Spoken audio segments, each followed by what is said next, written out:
our discussion today is going to be the following agenda. Welcome and setting the stage. We're going to talk about how we're doing the review process for the habitat sections. We're going to use Aspen Woodlands as an example. And then we're going to look at specialized and local habitat reviews, a little bit different from some of the other sections. So we wanted to make sure to cover that.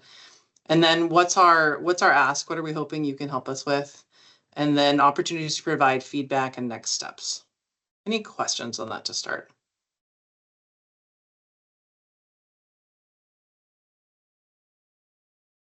Great, and for folks that are just joining, my name is Janelle, and Nancy and I are co-facilitating today. Nancy's going to keep an eye on the chat and the and folks raising their hands so that we can make sure to address people's questions and comments. Okay, so setting the stage, I think it's important to start with a discussion of like, what are our agreements for the meeting? How do we want to approach this space, and how do we want to make sure that everybody has a chance to offer their input and have a voice? And so I'm asking today that we start by being curious, open, and respectful. All ideas are valid. We're expecting that there's going to be difference of opinions, and that's natural and useful. Please speak from your own experience. Everyone here is responsible for the process and for treating each other with respect. Everyone gets to participate, so be aware of airtime. And as a facilitator, I will step in if I feel like we need to be able to move on to a new discussion topic. Please respect confidentiality when appropriate. Make sure everyone is able to contribute. And then we're going to be managing so that only one person speaks at a time. And the goal is to respect each other's opinions, even if you don't, especially if you don't agree with them. And to be conscious of time, respecting the role of the facilitator to manage time. Apparently, a facilitator can't say some of the words like facilitator, but you'll have to forgive me. And so I think that we want to make the best use of everybody's time. So if I feel like we need to be able to move on, or if I feel like other people need an opportunity to speak, and I really do appreciate hearing from everyone. So I will be mindful of that and managing for that. And then my request, as I said before, is please use the raise hand function. If for some reason you don't have access to that, let us know, and we will figure out how to deal with that. And so just looking at the chat, we will get back to everybody on process and deadline, and all that information is contained in this discussion. Great. So what do the habitat sections look like? So we're using the same habitat descriptions, classifications as we did for the last two sections of the SWAP. And so what we're really looking at for today is here are the different sections that are included. So each habitat has a look at the ecoregions, where it can be found, a discussion of the conservation overview, limiting factors, recommended approaches, and then there's a need to identify additional resources and data gaps. And so we'll be asking people to be able to provide input onto these different sections, and we'll kind of go through what that looks like. We broadened some of the categories for some of the habitats, and so we'll be discussing that when we get to the individual habitats. So just like, for example, when we get to oak, we were looking at expanding oak into oak habitats rather than just oak woodlands.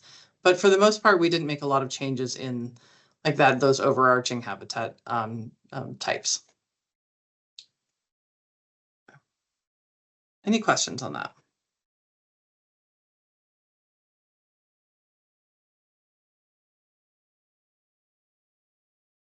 Sarah had a question. Yeah, go ahead, Sarah. Yeah, I guess I am curious how you're dealing. I see there that you're not adding additional key habitats to the SWAP update. I'm all curious how you're dealing with the fact that the nearshore strategy is being wrapped into the SWAP, because I can't remember whether the nearshore strategy ever designated key habitats. So just wondering how that applies to the marine realm. Yeah, I will acknowledge that I'm less familiar with the marine side. The nearshore has its own section, and so that will be its own discussion on how those pieces, and then certain elements of the nearshore strategy are being integrated into other some of the KCIs, some of the other sections, but nearshore has its own space. Okay.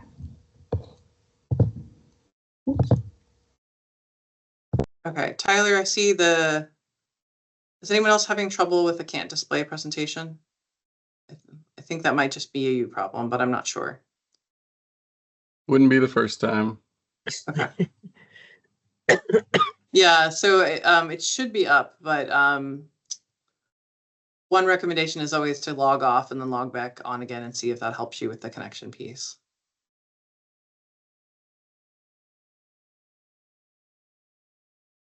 Okay, I'm not hearing from other concerns on that. So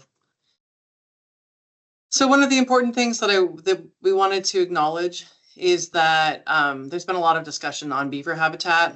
And so beaver are not getting a specific habitat type. Instead, they're going to be integrated into the appropriate or different habitats where beaver are utilizing those spaces. And so aspen is one of them. We've got riparian and flowing waters, wetlands, and there might be one more, but that's slipping my mind at the moment. There are a couple of opportunities to provide input onto how we are looking at beaver. So within the appropriate habitat types, for example, like aspen that we're looking at today, there is a beaver habitat spotlight. And we're definitely looking for habitat related specific suggestions for beaver in that habitat type. So that would be really helpful to be able to have those comments. There's also an opportunity to provide comments on an overall draft.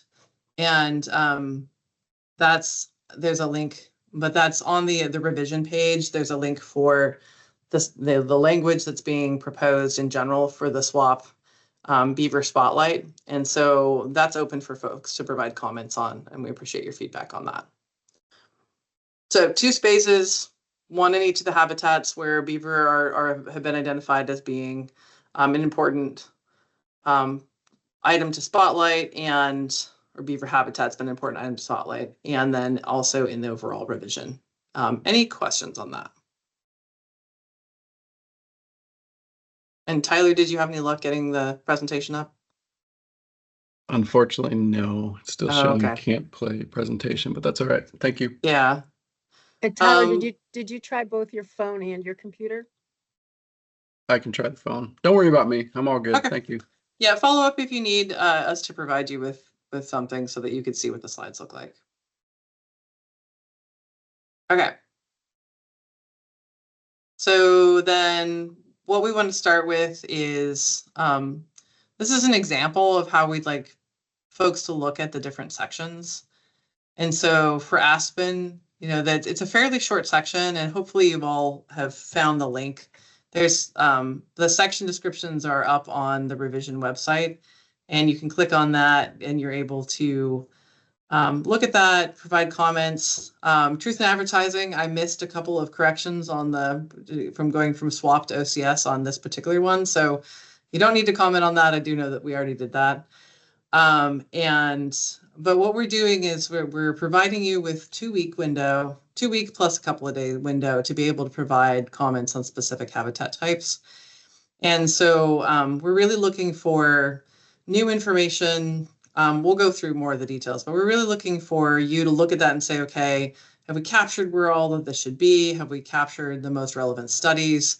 Have we captured new and upcoming information that may not have been documented in the last SWAP? So those are the really important pieces that we really relying on folks' technical expertise. So for example, for Aspen, it's like, do we know where all of it is? I mean, more recently we found an interesting patch of aspen in the Willamette, kind of the transition between the Willamette Valley, the Willamette ecoregion and the coast. And then do we have really looked at like, what are the current limiting factors and what are our current issues? And then resources that should be added. Because some of the resources are out of date and it would be helpful to have new information available. Any questions on that?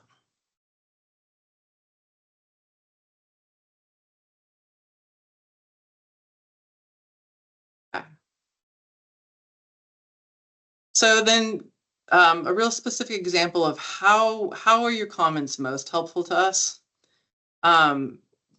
We are integrating comments back into text. And so the comments are the numbers are, pardon me, the lines are numbered. And what that does for us is it allows us to have a direct reference. So if people say, hey, on lines 105 through 110 or 105 through 107, like here is additional content that you should consider or information. It's much more helpful to have specific language or like a focused comment than it is more general questions. That will just allow us to be able to integrate better. And then what's really helpful is if you're like, hey, there's this new study that says this, and you can give us both the comment and the reference, that makes our jobs a lot easier and helps us to make sure that we have like, you know, the most current information that we can. So that's our request. You know, we certainly will take general comments, but if you have the ability to say, you know, lines this through this, and here's what you'd want to see change, that will make it easier for us to integrate. Any questions on that?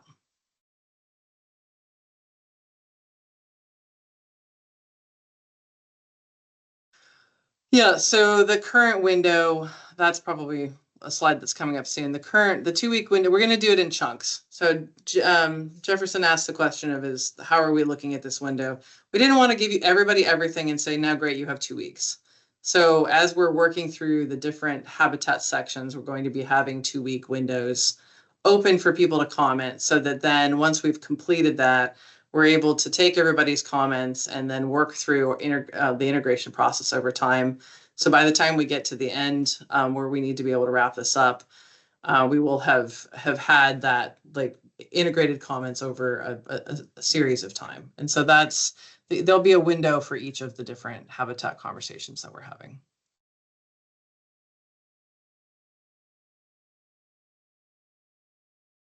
Okay, so then the specialized and local habitats is a little bit of a different setup than the rest of the habitat sections. And it's designed to capture those spaces where, you know, this is a particularly specialized space that there's not very much of, or it's something that we feel is important to call out. And there's 29 identified from alpine habitats to western larch. They're in alphabetical order. And they're broken up by ecoregion, comments, and conservation actions. And so some of them have a little more detail, some are pretty sparse. And so if people have technical expertise and they can say, hey, this is a really important thing you should understand about this special habitat, like that would be super helpful information.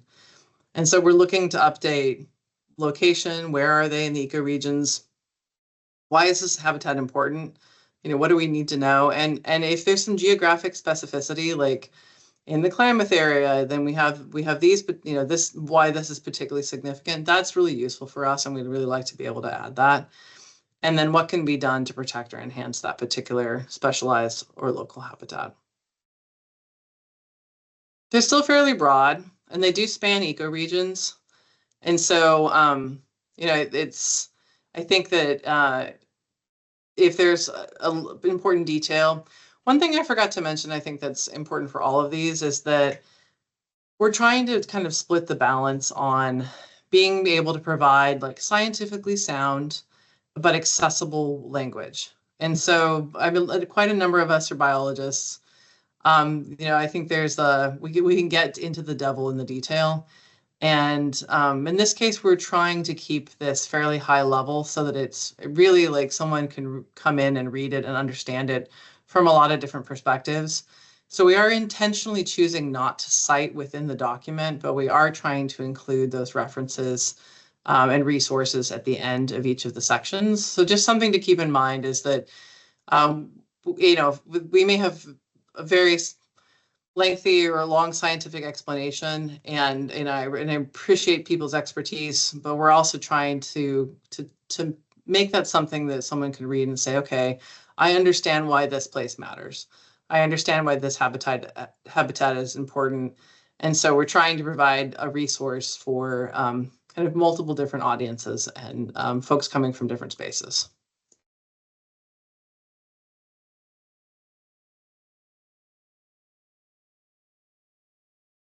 So, okay, here's an example. So this is Greasewood Flats and Washes, you know, and it's found in a couple of different ecoregions. And so this is the level of detail that we have available for this particular specialized and local habitat. So there's not a ton of information, and just kind of gives people a sense of why this is unique or important. And but it could definitely use more. So I think if you have a particular expertise or geographic expertise, we'd love to get some additional thoughts.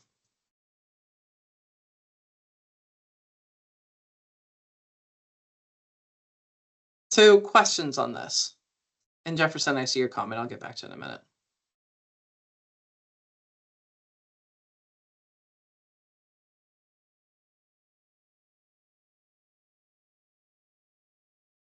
So in terms of beaver, and you know, the question that Jefferson's asking in the chat is really like, we're not calling out a specific beaver habitat as a key habitat, but they really can be an element of different habitat types.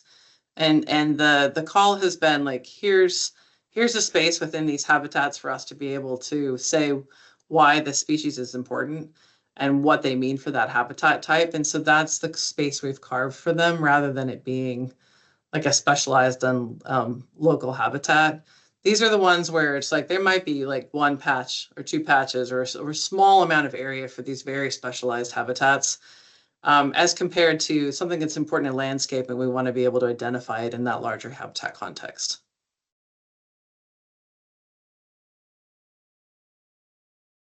Can habitat types be added to the specialized and local habitat? We've, I think that if we haven't really actually made that call. I think that we were leaning towards keeping the list that we have, as long as it's inclusive enough. I think if there is a really strong argument and we have multiple people saying, hey, you're really missing this critical resource, we'd like that feedback and we can assess that. There's 29 of these, and I'm hoping within that space that there's room to be able to integrate into the existing ones. But if we're truly missing something, that might be, and obviously I think that we might have to have a little bit more conversation about the nearshore habitat space. Like that might be a different piece. So Sarah, if that's kind of what's on your mind, I think that one will have to be a conversation with that discussion group, which I'm not running. So that's part of the reason I'm like, I'll actually have to talk to other staff about that. So it'd be ideal to fit things in. If there's something or like, hey, you've really missed this thing, like that would be something that I'd like some feedback on. But we also need to have all the information that goes to support that, and that's just a little more involved. Okay, I'm going to go to Kyle, and then I'll look at Craig's comment. Hi, thanks, and sorry, my chat isn't working. So I just wanted to confirm that you had mentioned that there will be a separate nearshore meeting, because it seems like as far as the species track is concerned, all of the nearshore species were included just in the general species track. So I just wanted to confirm that that you said there would be a nearshore specific meeting coming up. So I probably should check with Carolyn on this one. My understanding is that we're grouping the different, like we're going through a whole series of habitat discussions. So like the next meeting that we're going to have for habitats is I've kind of been thinking of it as the tree meeting, and then we're going to do grasslands and sagebrush, and we'll do estuaries. And so we're going to do a series, and I believe that nearshore is going to be part of a series. It's just not my area of expertise, so I'm not facilitating that one. But that's our intent was to kind of work through those habitat discussions in that way. Carolyn, can you help out with this one? Yeah, so Greg Krusikowski, who is our marine program sort of point of contact for the marine side of the revisions, is planning to do a marine habitat focus meeting if he can find the time. And that's kind of the reason why we haven't solidified it. He wants to. There's certainly interest but it's just a matter of finding time. I think if we can find a time to schedule it, it will be late April or very early May. But keep your eyes on the revision website for updates on that and when that gets scheduled. Thanks for the clarification, Carolyn. I wasn't sure on what the decision on that one had been. Did that answer your question, Kyle? Yeah, thank you. And I really do hope, and I'm sure Sarah does too, that there is a nearshore focused habitat meeting. I think that'd be very helpful. Duly noted. Yeah, and we have another thumbs up on that one too. So Craig, you asked a question about considering the potential impact of climate change and especially heat. How would you like to consider future habitats per ecoregion? I think that that is definitely going to be a space for additional conversation. I think we are looking at, we have a climate change section, and we also have disturbance regimes. So I think that rather than kind of doing that on an, like looking at new habitats, I mean, I think that if there's a habitat at risk, that we can go ahead and provide comment for that ecoregion. But I think if we're in that unknown or that additional data needed or future consideration conversation needed, I think the broader themes should get captured in the climate change piece. And but you can go ahead and provide comment, and then we'll work on figuring out like where that makes sense. And does that answer your question? It was a little bit roundabout there. Yes, thank you very much. Appreciate it. Yeah, okay, so we'll get to that. The case there's the habitats, and then there's two more, like we have a toolkit discussion, and we have additional discussions that are going to happen up through May. So we're just going to keep rolling these out and inviting people to the different components. And so there will be pieces that will, and some pieces may feed back into other discussions once everything gets, brought together. But that's just, we're just needing to kind of compartmentalize right now so that we can get through this process. And Kyle, your hand is up again.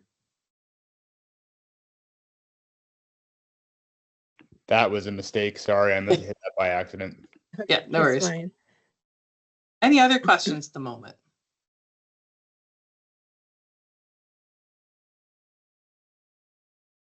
Okay.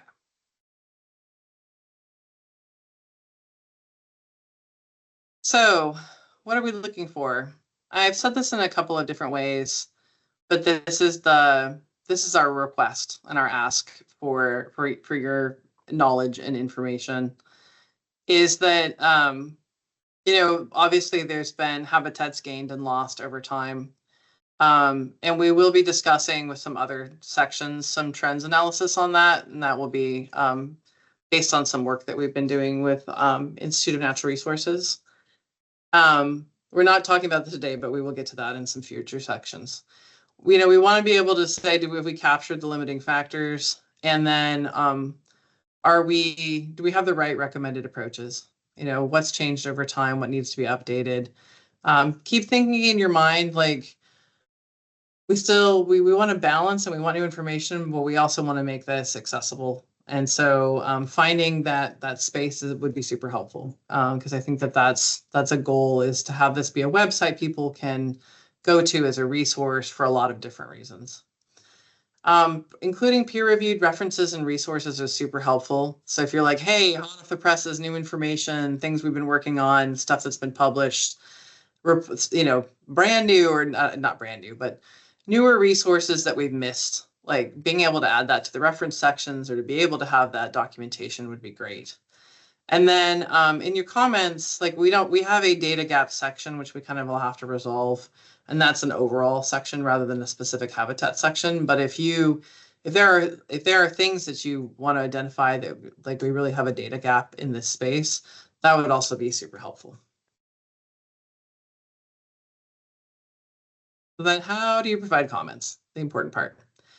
So our feedback mechanism is, we have an online form on the revision page, and we're asking if you can to provide direct line number references so that you're able to say, hey, in section in this habitat section, lines number whatever through this, like here's some things that need to be changed or recommended addition or whatever. Just the reference really helps us.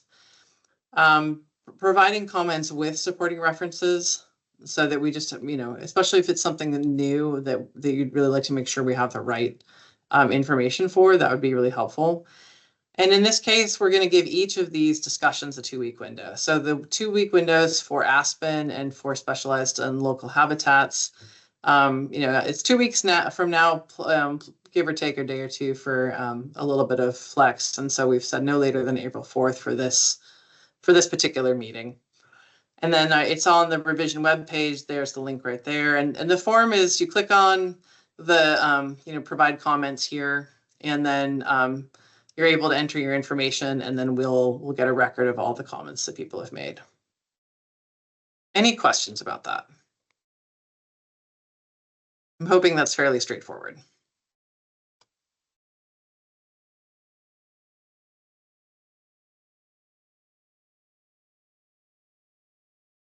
So here's some of the next steps. So there, as we said, we're kind of working through different topics. The plants and algae meeting is on 3/11, and then there's marine fish and invertebrates conversation on March 26th.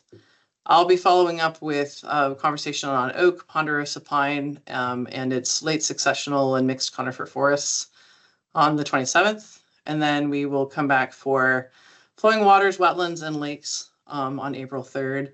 We haven't scheduled out all the rest of the meetings yet, so please do. We will be sending out emails to provide opportunities, but you can also hopefully we'll be updating this list as we go through each of these processes. As I said, feedback can be provided through the website, and then you can also send emails to ocs.revision@odfnw.oregon.gov. And you're able to sign up for updates. Any questions on that?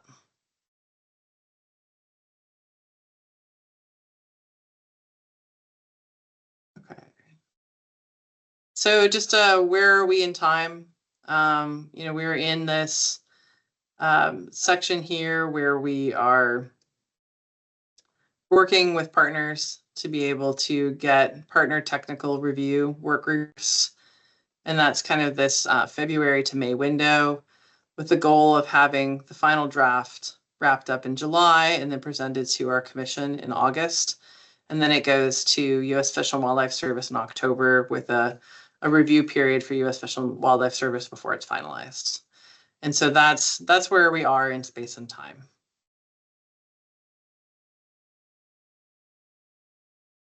Then I'll do the all-important thank you. And here's additional contact information again. If you want to be able to access either the revision website or to be able to provide, have questions via email.